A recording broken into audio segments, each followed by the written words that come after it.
बीच खबर ये है कि जो भारतीय 2 जहाज थे लगभग 20 लाख बैरल इराकी तेल लेकर के भारत की ओर बढ़ रहे थे। और स्ट्रेट ऑफ हॉर्मुज में क्या हुआ कि जब स्ट्रेट ऑफ हॉर्मुज से गुजर रहा था तभी वहां पर फायरिंग की भी खबर सामने आई है, यानी कि भारतीय जहाज़ों पर फायरिंग हुआ है आईआरजीसी की तरफ से।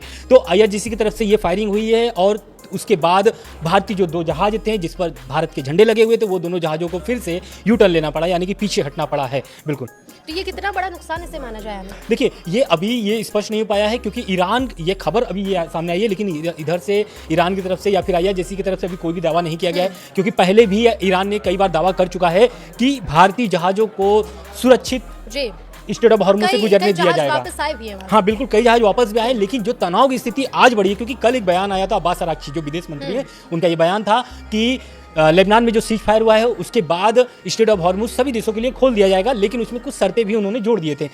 उन्होंने पहला शर्त ये जोड़ा था कि जो युद्धपोत हैं, जो बाकी देशों की युद्धपोत है, वो स्ट्रेट ऑफ हॉर्मुज से नहीं गुजरेंगे। कल तक दुनिया को यह लग रहा था कि स्ट्रेट ऑफ हॉर्मुज में शांति लौट आई है। भारत को भी यह भ्रम था कि हॉर्मुज से हमारा कोई भी वेसल अब आसानी से निकल के आ सकता है, लेकिन आज की इस बड़ी खबर ने न्यू दिल्ली के साउथ ब्लॉक में हलचल मचा दी है। स्ट्रेट ऑफ हॉर्मुज जहां से इंडिया की 60% एनर्जी सप्लाई गुजरती है, वो अब एक फ्री फायर जोन बन चुका है। और सबसे चौंकाने वाली बात है कि इस फायरिंग की लपेट में अब एक इंडियन फ्लैग टैंकर आ गया है, यानी भारत के टैंकर पे हमला हुआ है। क्या ईरान ने जानबूझकर इंडिया को टारगेट किया या फिर हम 2 हाथियों की लड़ाई यूएस और ईरान के बीच में पिस गए? आज की वीडियो में हम डिकोड करेंगे कि क्यों यह हमला इंडिया की एनर्जी सिक्योरिटी के लिए एक नेशनल इमरजेंसी बन सकता है। सबसे पहले समझिए दर्शकों, इंसिडेंट हुआ क्या। दर्शकों, सैटरडे सुबह एक इंडियन फ्लैग टैंकर और एक क्रूड ऑयल कैरियर ओमान के कोस्ट के पास से निकल रहा था, तभी आईआरजीसी यानी ईरानियन रेवोल्यूशनरी गार्ड कॉर्प्स की फास्ट अटैक बोट्स ने इनका रास्ता रोक लिया, वो भी बिना किसी चेतावनी के। यूकेएमटीओ ने कंफर्म किया है कि ईरान ने सीधा टैंकर्स पर फायरिंग शुरू कर दी। जी हां, और इस टैंकर पर हमारे इंडियन सेलर्स मौजूद थे। इमेजिन कीजिए उस दहशत को जब समुद्र के बीच आप पर मशीन गन से हमला हो रहा हो। लेकिन खुशकिस्मती की बात यह है कि इंडियन कैप्टन ने तेजी दिखाई और वेसल को तुरंत यू टर्न लेकर सेफ जोन में निकाल लिया। लेकिन सवाल यह है, ईरान जो हमेशा इंडिया को अपना दोस्त बताता है, उसने इंडियन शिप पर गोली क्यों चलाई?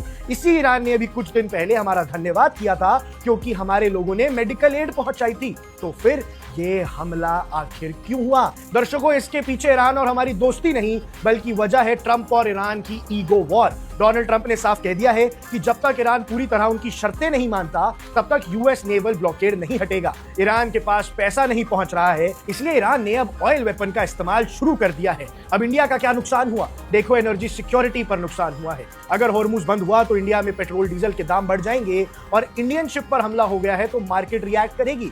इसके साथ साथ इंडिया के लिए सबसे बड़ी चुनौती है, एक तरफ हमारा स्ट्रैटेजिक पार्टनर यूएसए है और दूसरी तरफ है ईरान जो हमारा दोस्त भी है, चाबहार पोर्ट का पार्टनर भी है। और वो तो छोड़िए भैया, अगर हॉर्मुज पे दबाव बना दिया तो इंडिया के अंदर तो एनर्जी क्राइसिस आ ही जाएगा। कोई मिलिट्री रिस्पॉन्स तो नहीं है, लेकिन क्या इंडियन नेवी को अब अपने टैंकर्स को एस्कॉर्ट करने के लिए ऑपरेशन संकल्प को और बड़ा करना होगा, क्योंकि अब बात सिर्फ रास्ता रोकने की नहीं, सीधा गोली चलाने की है। हमारे टैंकर पर एक हमला हुआ है और अब इसको गंभीरता से लेना होगा। क्या हम इससे डिप्लोमेटिक तरीके से निपटेंगे या फिर अपनी नेवी को ऑपरेशन संकल्प के तहत सेफली हमारे वेसल्स को वापस लाएंगे? ऐसे कई सारे सवाल हैं। ईरान का एक कदम सिर्फ यूएस को धमकाता नहीं है, बल्कि इंडिया जैसे बड़े बायर्स को मजबूर करता है कि वो वॉशिंगटन पर प्रेशर बनाएं। लेकिन सवाल यह है, क्या इनोसेंट इंडियन सेलर्स की जान खतरे में डालना जायज है? इंडिया ने हमेशा डिप्लोमेसी की बात की है, लेकिन जब बात अब इंडियन फ्लैग वाले शिप्स पर फायरिंग की आ गई है तो क्या न्यू दिल्ली अब कोई कड़क स्टैंड लेगा? बिल्कुल, अब्बास अराक्ची दरअसल पहले वो बोल रहे थे कि स्ट्रेट ऑफ हॉर्मुज खुल गया है, लेकिन बीते 24 घंटे भी नहीं हुए हैं, वहां पर फिर से नाकेबंदी शुरू हो गई है। अराक्ची साहब का एक ट्वीट आता है और इस ट्वीट को बहुत गौर से पढ़ने और समझने की जरूरत है, क्योंकि इस ट्वीट के बाद यह शोर मच गया कि स्ट्रेट ऑफ हॉर्मुज खोल दिया है ईरान ने, ईरान झुक गया है, ईरान दब गया है, ईरान ने फाइनली स्ट्रेट ऑफ हॉर्मुज खोल दिया, डर गया, वगैरह वगैरह वगैरह। ये सब बातें इसलिए की जाती हैं कि लोगों के समझ में लैंग्वेज नहीं आती है, डिप्लोमेसी की लैंग्वेज नहीं आती है, और ईरान अमेरिका वार को बहुत दूर दूर से देख रहे हैं, अंदर घुसकर समझने की कोशिश नहीं कर रहे हैं। आप अराक्ची साहब के इस ट्वीट को गौर से देखिए। पहली बात तो उन्होंने साफ की कि लेबनान पर हमला बंद हुआ, इसलिए हम फिर से स्ट्रेट ऑफ हॉर्मुज खोल रहे हैं। यानी वो कह रहे हैं कि अमेरिका ने हमारी शर्त मानी, इसलिए हम स्ट्रेट ऑफ हॉर्मुज खोल रहे हैं। लेकिन बात यहीं खत्म नहीं होती है, आगे पढ़िए। आखिर में वो लिखते हैं कि स्ट्रेट ऑफ हॉर्मुज खुली तो है, जहाज वहां से जा सकते हैं और केवल कमर्शियल जहाज। लड़ाकू जहाज नहीं जा सकते, केवल कमर्शियल जहाज वहां से जा सकते हैं जो माल ढोने वाले जहाज हैं। और वो भी कैसे जा सकते हैं, एकदम लफ्ज दर लफ्ज में पढ़कर अंग्रेजी में बताता हूं, फिर उसको डिटेल में समझाने की कोशिश करूंगा। On the coordinated routes announced by ports and maritime organisation of the Islamic Republic of Iran. यानी ये जहाज जो जा सकते हैं वो किस रूट पर जा सकते हैं, कोऑर्डिनेटेड रूट पर जा सकते हैं। और वो रूट कोऑर्डिनेट किससे करना है, किससे पूछना है कि हुजूर हम यहां से निकलें या ना निकलें, पूछना है आपको ईरान सरकार के ports and maritime organisation department से। इसका मतलब क्या हुआ कि कमर्शियल जहाज अब स्ट्रेट ऑफ होर्मुज से गुजर सकते हैं, लेकिन ईरान की परमिशन के साथ। ईरान से आपको यह परमिशन लेनी पड़ेगी कि इस रूट से हम जा सकते हैं कि नहीं जा सकते हैं। ईरान आपको बताएगा इतना साउथ जाइए, इतना ईस्ट जाइए, इतना वेस्ट जाइए, इतना नॉर्थ जाइए, ये वाला रास्ता पकड़िए, यहां से निकलिए। और ईरान जब आपको ये रास्ता बताएगा तो ईरान आपसे कह सकता है कि आपके ऊपर हमने इतना टॉल लगाया है, इतना टॉल हमको पेमेंट कीजिए, उसके बाद जाइए। इसका मतलब यह है कि स्ट्रेट ऑफ होर्मुज खुली जरूर है, लेकिन स्ट्रेट ऑफ होर्मुज के ऊपर पूरा कंट्रोल ईरान का है। और इस बात की तस्लीम फिलहाल तो ट्रंप ने भी की है, जो लिखता है स्ट्रेट ऑफ ईरान।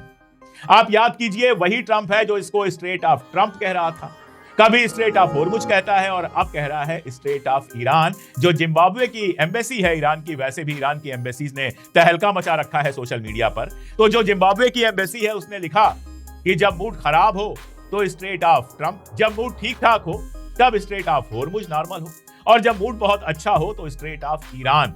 तो जब उस स्ट्रेट को ट्रंप कहता है स्ट्रेट ऑफ ईरान, तो यह तस्लीम करना है, इस बात को स्वीकार करना है, इस बात को एक्सेप्ट करना है कि स्ट्रेट ऑफ होर्मुज पर पूरा कंट्रोल ईरान का रहेगा। तो स्ट्रेट ऑफ होर्मुज खुली नहीं है, बंद तो पूरी तरह से इसलिए की गई थी क्योंकि लेबनान पर हमला हो रहा था। मैंने आपको बताया था कि जब लेबनान पर हमला शुरू हुआ, इसके बाद भी, सीजफायर के बाद भी, तो ईरान हमला करने वाला था पलटकर इजराइल पर। लेकिन पाकिस्तान ने उसको समझाया कि हम अमेरिका से बात कर रहे हैं, और ईरान ने कहा कि अगर अमेरिका लेबनान पर हमला रुकवाएगा तो ठीक, वरना हम स्ट्रेट ऑफ होर्मुज को पूरी तरह से ब्लॉक रखेंगे, पैसा देकर भी कोई नहीं जा पाएगा। तो अब जब लेबनान पर हमला रुक गया है तो स्ट्रेट ऑफ होर्मुज को खोला गया है ईरान के कंट्रोल में। यह बात बहुत कायदे से समझनी चाहिए, खासतौर पर उन सोशल मीडिया हैंडलर्स को, इन्फ्लुएंसर्स को, जो कल बहुत ज्यादा खुश होकर कह रहे थे कि देखिए स्ट्रेट ऑफ होर्मुज खुल गया, ईरान ने हार मान। और इसके बाद आप देखिए अजीजी साहब जो वहां पे हैं सिक्योरिटी काउंसिल के, उन्होंने बाकायदा एक नक्शा जारी किया और उस नक्शे में दिखाया कि ये वाला रूट है और इस तरह से ईरान इसको कंट्रोल करेगा। तो पहली बात जो मैं आपसे कह रहा हूं वो ये कि दोनों जगह अमेरिका ईरान की शर्तों पर झुका है। पहली जगह लेबनान के मामले पर झुका है और लेबनान पर हमला बंद करने के लिए कहा है, और दूसरी जगह स्ट्रेट ऑफ होर्मुज पर झुका है, जहां उसने ईरान के हिसाब से ईरान के कंट्रोल में जहाजों के जाने की बात एक्सेप्ट कर दी है। इसके बाद एक और बयान आया, वो आया कि लेकिन ब्लॉकेज जारी रहेगा जब तक फाइनल डील नहीं होती है।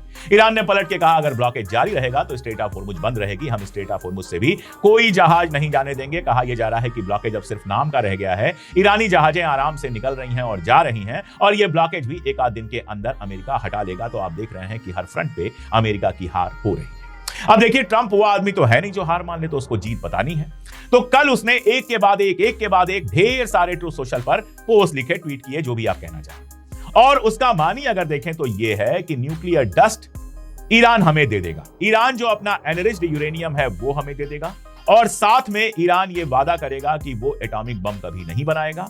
ये दो चीजें थी जिसको जीत की तरह ट्रंप लगातार अपनी जनता को दिखा रहे थे। देखिए, केवल जीत का मामला नहीं है, मार्केट का मामला उससे बड़ा है। जब ट्रंप ये सारा कुछ लिख रहे थे तो मार्केट बहुत तेजी के साथ बढ़ रहा था, और अब वीकेंड आ गया है, मार्केट के बंद होने का टाइम है। तो संडे को अब क्या बयान देंगे वो देखना होगा, वो बयान उल्टा भी हो सकता है, लेकिन अभी फिलहाल इन बयानात की हकीकत को देख लेते हैं। ईरान ने बिल्कुल साफ साफ कह दिया है कि ये सारे बयान झूठ है। कालीबाफ साहब का बयान आया है, उन्होंने ट्वीट किया और उन्होंने कहा कि ट्रंप ने 7 बयान दिए और सातों के सातों बयान पूरी तरह से झूठ है, सारे के सारे झूठ हैं। ईरान को अपनी जमीन से जितना प्यार है, जैसे ईरान 1 इंच जमीन किसी को नहीं देगा, वैसे ही ईरान 1 तोला अपना एनरिच्ड यूरेनियम भी किसी को नहीं देगा। ये मैं नहीं कह रहा हूं, यह कालीबाफ साहब का बयान है, जो ईरानी संसद के स्पीकर हैं और साथ में अमेरिका के साथ जो बात। खबर सामने आ रही है कि जिस तरीके से भारतीय जहाजों पर गोलीबारी हुई है हॉर्मुज में, अब ईरान के राजदूत को भी तलब किया जाएगा, और क्या डिटेल्स हैं? जसप्रीत देखिए, विदेश मंत्रालय इस पूरे मामले पर कहीं ना कहीं सख्त रवैया अपनाए हुए और अब से थोड़ी देर बाद ईरान के राजदूत मोहम्मद अताली यहाँ विदेश मंत्रालय के पास आएंगे और विदेश मंत्रालय की तरफ से उन्हें तलब किया गया। आपसे थोड़ी देर पहले उन्हें जो माना जा रहा है, हमें जो जानकारी मिली है कि जो भारतीय जहाज पे फायरिंग हुई है उस बारे में भारत अपनी चिंताओं से ईरानी राजदूत को अवगत कराएगा और भारत अपनी नाराजगी जाहिर करेगा कि आखिर कैसे भारतीय जहाज पर फायरिंग की गई। तो जो जानकारी सामने आई है ईरान से अब तक कि 2 जहाजों को पीछे लौटने को मजबूर होना पड़ा, एक पर फायरिंग भी की गई ईरान की तरफ से। तो ये अपने आप में भारत के लिए चिंता वाली स्थिति है, क्योंकि बार बार ईरान के राजदूत और ईरान की तरफ से भी ये कहा गया है कि स्ट्रेट ऑफ हॉर्मुज खुला हुआ है और जैसी